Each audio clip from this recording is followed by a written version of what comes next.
নমস্কার বন্ধুরা, ওয়ানিফার্স world YouTube চ্যানেলে আপনাদেরকে স্বাগত।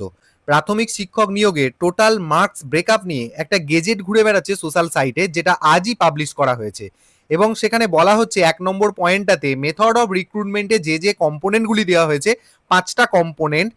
সেখানে টেট এক্সাম থেকে সর্বোচ্চ 30 নম্বর নেওয়া হবে, মাধ্যমিক পরীক্ষা থেকে সর্বোচ্চ নেওয়া হবে 5 নম্বর, এইচএস এক্সাম থেকে নেওয়া হবে সর্বোচ্চ 5 নম্বর, ডিএলএড ট্রেনিং কোয়ালিফিকেশন থেকে নেওয়া হবে 5 নম্বর, এবং 5 নম্বর পয়েন্টে ভাইবা ভসি বা পার্সোনালিটি টেস্ট থেকে নেওয়া হবে 10 নম্বর।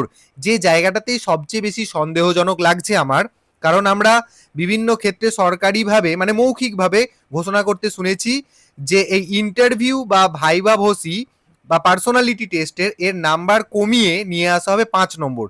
কিন্তু এখানে দেখা যাচ্ছে আজকে যে গেজেটটি বেরিয়েছে সেখানেতে পার্সোনালিটি টেস্টে যে নম্বর ছিল পূর্বে সেটাই রেখে দেওয়া হয়েছে। তো যাই হোক, এই ব্রেকআপ অনুযায়ী যেটা দেখতে পাওয়া যাচ্ছে যে প্রাথমিক বিদ্যালয়ে শিক্ষক শিক্ষিকা নিয়োগের ক্ষেত্রে এখানে টোটাল কম্পোনেন্টস যে মার্কস ব্রেকআপ সেটা রয়েছে টোটাল 55।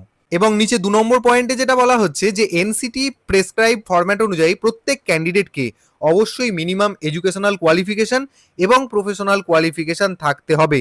এছাড়াও 3, 4, 5, 6 এই সমস্ত পয়েন্টগুলোতে ওই রিক্রুটমেন্ট রুলসগুলোই সেগুলো একটু আধটু করে বলা আছে।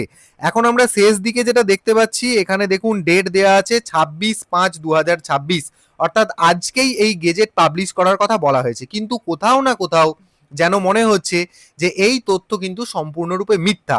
কেন মিথ্যা আমার একটা জায়গায় খটকা লেগেছে, দেখুন দেখিয়ে দিচ্ছি।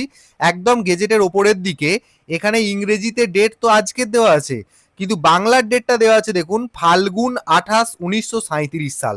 তো এই জায়গাটা থেকেই একটু সন্দেহজনক লাগছে। তো বলাই যায় সম্পূর্ণরূপে একটা ফেক গেজেট কিন্তু সোশ্যাল সাইটে ঘোরাফেরা করছে। তাই অবশ্যই এইসব ফেক জিনিস থেকে আপনারা দূরে থাকুন এবং ভিডিওটি জনস্বার্থে সকলের কাছে ছড়িয়ে দিন।